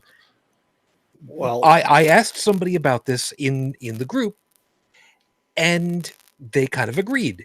If you want to get an idea for what a world with universal health care and a not needing, because, the difference between life and death, to have money per se, what would people do? Look to Star Trek: The Next Generation. What do people do? They do what they have a drive to do, that they are good at, that gives them personal satisfaction. And this is where my cynicism comes in. Oh, I understand that. But I I totally know understand exactly that. where I'm going with this. Sure. What gives you personal satisfaction. Actually, why? Whatever my cutie mark says. Okay. So you're a slave to your own subconscious? Hold that thought. Mm. There is an old joke, and it may be in bad taste, but please forgive me. The joke is Please do. you can't rape the willing. It's an old joke from the BDSM community where you can be down and dirty and nasty. You can leave bruises and cuts and impale people with syringes and such. I know there's some people right now that are going, why would it? No kink shaming here. Do I really have to talk about the guy, the 2x4, the hammer, and the nails? Guy, dude, we're not even going to talk about the guy that was flogging his sub with no shit a refrigerator door. With that in mind, and with that out of the equation for a second, can you actually say, Joseph, can you actually say that if someone wanted to do a job, especially something that was something that was personally fulfilling, that they were good at, that they enjoyed doing, that they were filling a niche role, let's say in crafting something, whether it could be writing lyrics for people, for remixing songs, for doing artwork, whatever it is.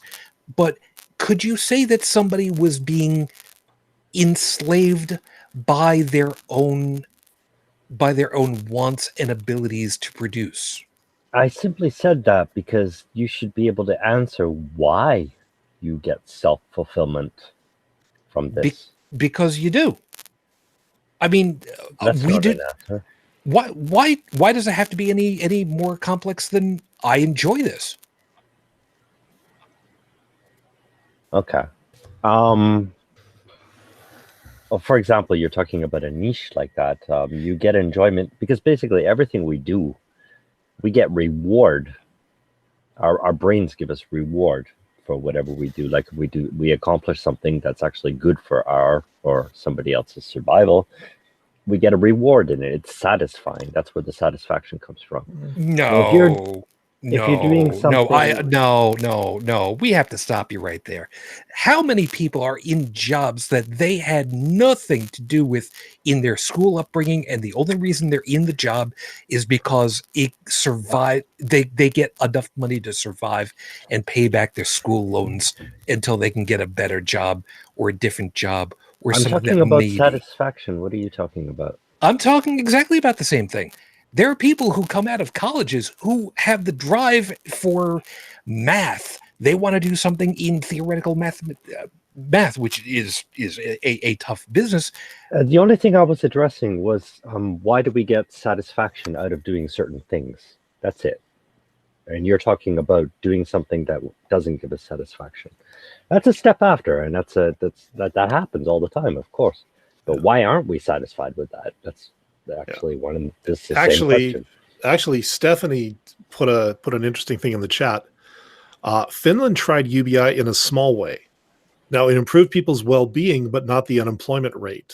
Many of the things people were doing was not considered conventional employment. And this is kind of what I'm getting at is, okay, so what do you do for me, if I didn't have to work because I knew my needs were going to be met, I knew that there would always be money in my account. I could go get the groceries I needed. My car would always have gas in it because of this.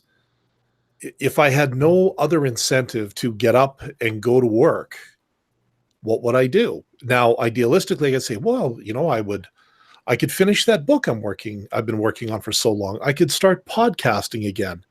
The truth, I'd probably for the first year or two sit on my ass and do nothing but play video games until my eyes leaked out of my head. And the problem that comes from that is, okay, I used to be a guy who fixed roads. I was good at it, but Now I'm not getting paid for it anymore. Do I really have a passion for fixing roads? Well, no. Do I have a passion for plumbing? Well, not really. Do I, You don't see the need. it's no need for you. Exactly. You feel needed. That's the reward. That's exactly it. That's part of it. Like, you feel like you are providing a service, but at the same time, a nice paycheck on top of that service is a pretty good incentive. Even more reward. That's why you have competing like construction firms. Yeah, I'm doing a great thing here building houses for people, but I'm only making so much money an hour, whereas I can go over there, do the same thing, but I can make more money per hour. So I'm doing better over there. But if that goes out of the equation, well, why should I work for any one of you? I don't need you as an employer. Therefore, I'm not going to work for you. You see, that's the thing. Like, cutting out the middleman is going to do a lot for our economy, for starters. Like, I do my job because I have to, because I need money to survive. The fact that I was able to find a job that I enjoy is secondary. I've worked in places where I hated it, but at the end of the day, that paycheck was what I needed, so I had to put up with it. If I no longer had to put up with anything and had a guaranteed amount of money coming into my bank account every 2 weeks or every month, I'm not going to feel the incentive to really go out there and so-called help my fellow man. Now, that's me. There are probably other people out there who may still feel that they want to serve people in some way. But I think with that lack of incentive, I think. But I think if you put yourself really in that position as a thought experiment, you're not surviving by your own means when you're in that position. Where's this sustenance coming from? And how do you make yourself not a slave to it? I mean, basically, if you're getting a basic income every month, you're not working for it. Where's it coming from? Who's working for it? Exactly. It's a product of what? And I would have difficulty sleeping at night in that kind of situation. Yeah, and that becomes part of the tangled web. That, okay, where does it come from? And people say, well, just tax the rich. Well, we've seen how well that's worked. It actually hasn't, not because we haven't tried, it's because there's politicians that won't allow it to happen. Yeah. We have so many rich people going, no, look, please increase my taxes. Stop giving me tax breaks. I don't need more tax breaks. Take my money. And the government's going, no, we don't want to take your money, because if we take your money, then we have to take our own money. Yeah, there's something to be said for the idea of who's paying for it. And I think part of the answer, because it's not just an answer of the top 1%, because I don't believe it's as simple as a tax bracket. I think part of the answer, and again, is a small part, is we all have, through time, through having invested into the economy, we've paid in collectively into trying to make things better for us all over time. And when it gets to a tipping point of there is enough to go around, and it's arguable that there are enough resources for food and lodging and medical that we could theoretically, collect, if the world were to pool its resources and transfer to the areas of need from areas of excess, could we not bring in a certain age where there is fulfillment enough for everyone to be able to live to a certain level without having people literally laying down? But even that I can't. The picture of the child in Africa who is emaciated and head forward down on the ground, and a vulture simply waiting for it to die. We don't need to live in a world where that happens. But religion, tribalism, politics, and people who have wealth and influence on other people are Greed. what's stopping it. And There's just Mhm. it's a mix of two things, because it's basically people not thinking. One, you have a populace who's being exploited, a populace that does not think beyond its own comfort bubble. And that's why things like this in Africa happen. And then you've got the 1% of the people who depend on the manipulation of the greater population. You have them accumulating wealth from as many points as possible. And they're basically just, what are they doing with the wealth? It just disappears from the economy as far as I'm concerned. But it's basically, it's people not thinking beyond their own comfort bubble, because actually the lower populace, the non-critical thinking populace, or whatever you want to call them, the masses, and the people manipulating them, they're just operating in their own self-interest. Yeah, and Stephanie's got two pieces. First, taxing the rich worked very well in the 60s. I would argue even going back to the 30s. At one point, the top tax brackets were upwards of, if I remember right, 90 at one point. But we're talking about, a graduated scale to the tops. Yeah. So, if you didn't have that money because you were spending it, well, it helped, at least in business. Entertainers I know full well in the 30s and the 40s, they got hit when they hit those top numbers. And yes, that helped. And let's not forget, the 50s and the 60s, well, we funded a space race, the technological marvel of which man has not surpassed yet. Because let's face it, funded the interstate system too. Yep. And infrastructure and all of that. Also had said, we need to get our thinking out of the 19th century and look at today. Conventional employment is not enough to ensure a fair or pleasant society. And part of the problem with that is it's going to be, when that finally happens, when that switch finally happens, it's going to be an incredibly fast one. It will be an incredibly dynamically fast one. And that's where part of the problem is, because we're going to be slamming a left turn where previously it had been a gentle curve. And that's the big problem right now. The market has to follow. Like, for example, the real estate bubble is going to implode. I mean, again. Yeah. I mean, this is the economy is basically, it's teetering on so many different precipices. There's so much to unpackage there. Yeah. Oh my God, isn't that the case? And damn it, we're getting, we're top of the hour, and we gotta, man.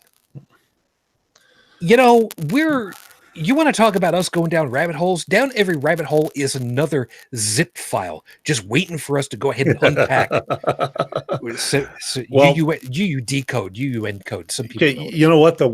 Let me try to roll this one back, because I know you try to string it all together. I try. Okay, my point was, a lot of people and a lot of politicians these days are using social media as a way of, they say it's a way to communicate with their base or with their supporters. Manipulation. Shh, let them talk. You'll get your chance. Just give them. But part of it too is, because of that, I think a lot of them have a inflated sense of self, where they can go out and just be nothing more than an identity, and figure that that's enough for me, because Jib Jab 321 and their followers, they think like I do, therefore that should get me enough votes to become the leader of the DNC. and therefore get me onto president. Whereas, and so I don't have to think of a platform because and I hate the term to do this with, I'm internet famous. And that is really where it comes from, is you're looking for that internet fame. You're looking for dem clicks, dem likes, because that is how you validate yourself as a person or as an identity. And that's wrong, especially when you're looking to become, when you're going for the position where the lives of 300 million fellow human beings will quite literally be in the palm of your hand. I'm sorry. I want something more than how good you are on Facebook before I'm going to cast a vote for you. That's just me. You know? I'd like a little more substance. Fair enough. Joseph, told you to get your opportunity. Go ahead, since we're got to be wrapping up. Yeah, well, he said it all just fine. Nothing to add. Damn, that was easy. All right. I go through all of that, and then I mean, we could follow other rabbit holes, like no, we don't have time enough. I don't have consciousness enough for that. So, like, why do people depend on, like, why can people be manipulated in that way? I mean, there's so many questions there. But yeah, for another show. Fair. Tech, a last item. Cinco de Mayo. Okay, I was actually thinking he was going to give me the codes into the brain bleach vault, but okay, sure, yeah, that's fine. Nothing else really. 8520. That's all well and good, but I don't have an All you do address is yet. you So just take your finger on the 8 and you swipe down on the number pad. you know, speaking. Okay, you know what? I'm not gonna do it, Brigid. Screw Mike Pence, and I just said that in all caps. Okay, that's fine. It would have been. The presentation could have been that little extra if you just gone like, "Screw Mike Pence" in all caps. Well, I couldn't yell because like there's people sleeping. Do ASR angry thoughts in ASR format. There's a new show, folks. No. Oh, I do have something to plug. Go have a look at Wikipedia and this state atheism article, and actually other atheism related articles, because they seem to have become attack pieces, and the evangelists are really at it. Okay. Oh dear. I'll look that up, and I will see about adding that to the notes in a little bit. Let me make this kind of a twofer, because there was a question earlier about let me find it over here. It was Trippin who had said it earlier, almost an hour ago, as a matter of fact. What happened to the training of the police force? Remember I was saying earlier that local constabulary, yeah, I'm gonna use the long term while I still got consciousness for it, will go ahead and get themselves all riled up when people will say things at them that are derogatory of the position that they hold as a peace officer. And one would think that they would be a peace officer, at least the term as it used to be known. The problem is,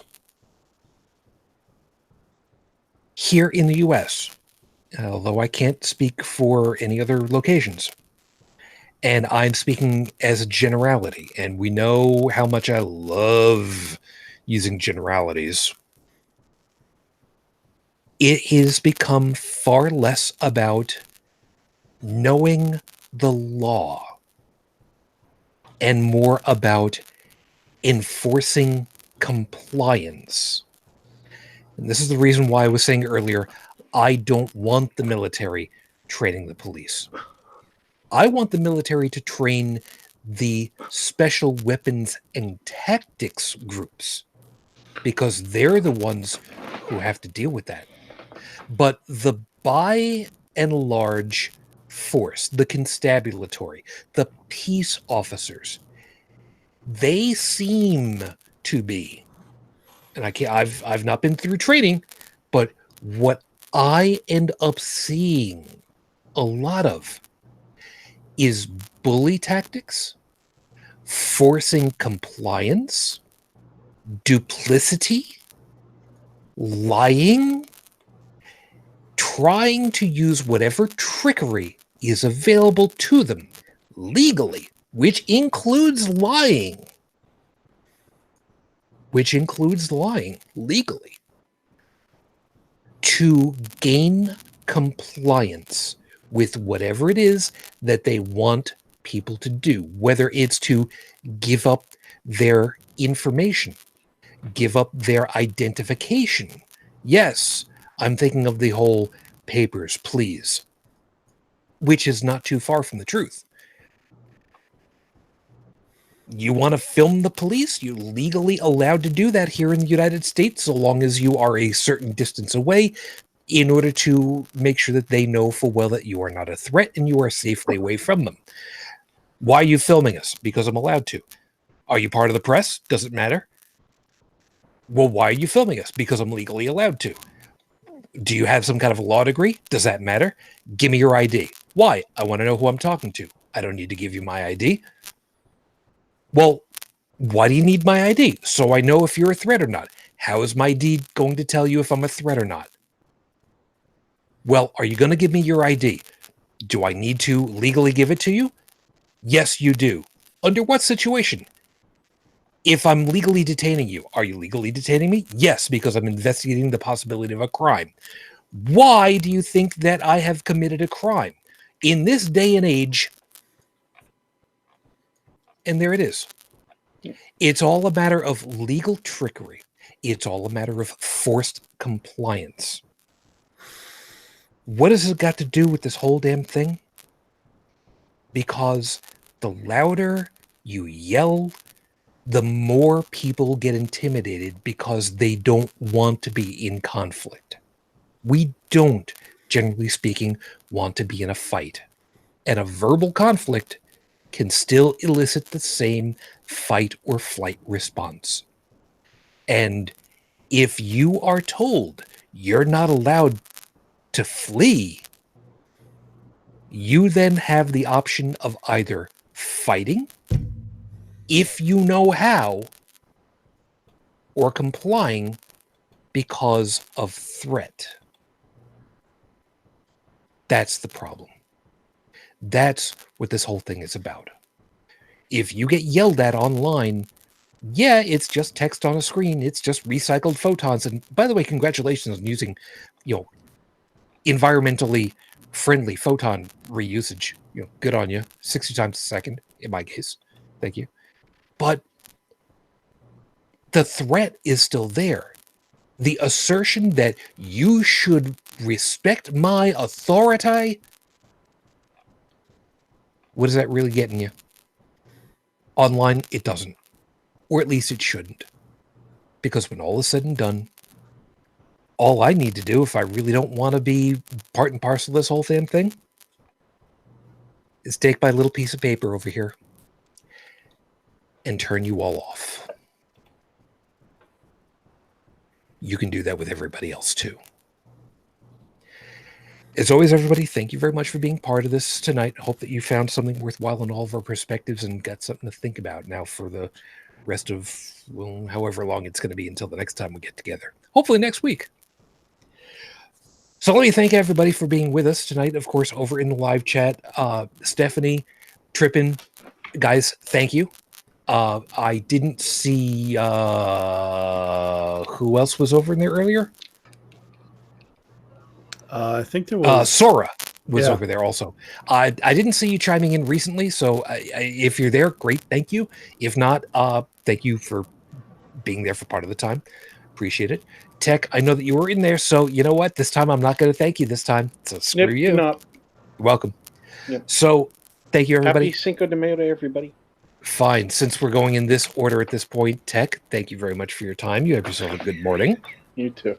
You enjoy your mojito inspired bath tomorrow. I'm sure is what it's going to be. You're gonna.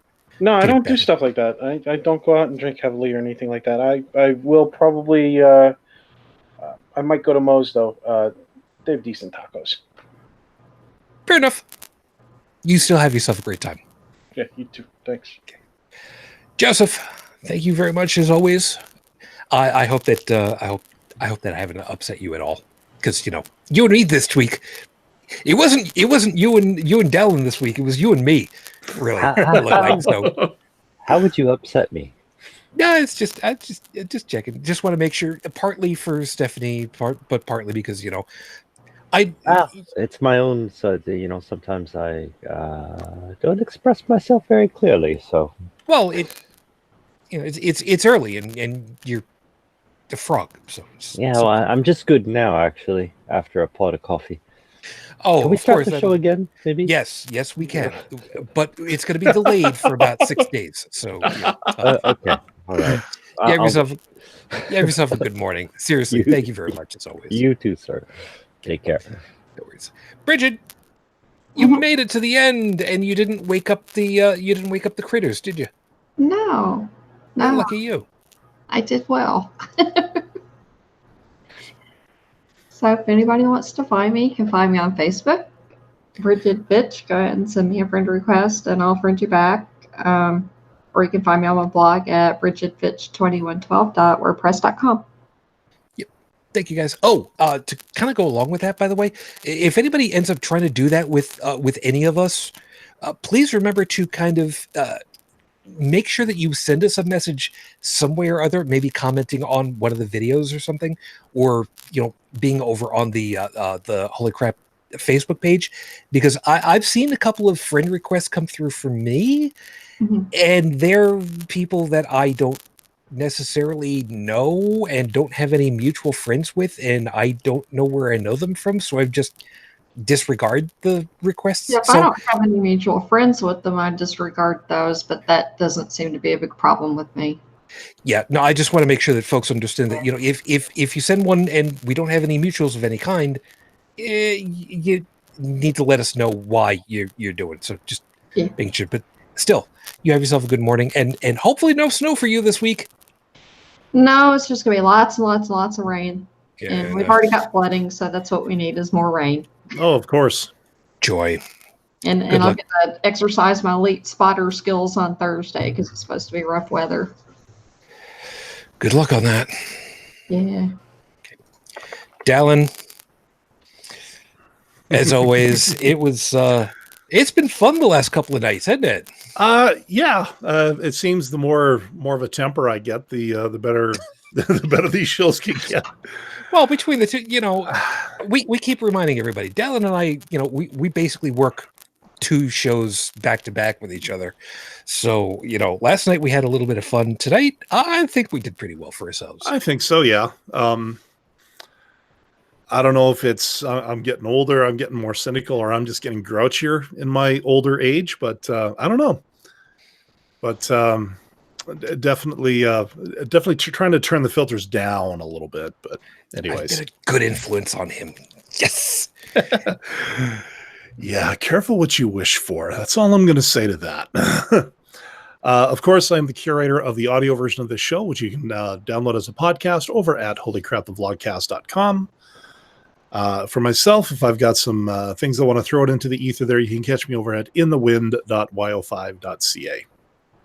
Thanks, man. Anytime. Appreciate it. So, by the way, I forgot to ask. You kind of changed the closing on the podcast version. Did you get the right name of the song? Yeah, it's called "Twisted" by Kevin MacLeod. Oh, okay. Well, you sent me the audio file back. No, I did. Yeah, it's actually embedded in the MP3 tag info in the meta. Oh. And then to verify, I went to incompetech.com, tried it.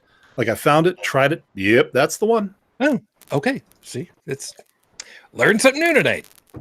So, anyway, everybody, of course, as always, thank you very much. As mentioned, take a swing over to holycrapthevlogcast.com for all of our contact information. And phone number, if you want to leave a voicemail message, is 859-HCTV-554. 859-428-8554. And for those that want to go ahead and donate a couple of dollars, feel free over at patreon.com/HCTV, because it's far and away easier to do that one. We'll be looking forward to seeing you, like I said, next week. We've got we will have a weird night coming up later this month. We'll tell you as we get a little bit closer to that. That's going to be entertaining. But as always, thanks for being with us. You take care of yourselves. We'll see you soon. Till that next time, of course, as always, I wish you all the peace I no longer have. I wish you the strength that I've learned. I wish you well. And my lady, it's 14 years almost. I am still in love. Matane Fujin. I love you and I miss you. Dream of me. Till the next time we get together, everyone, as always, good night.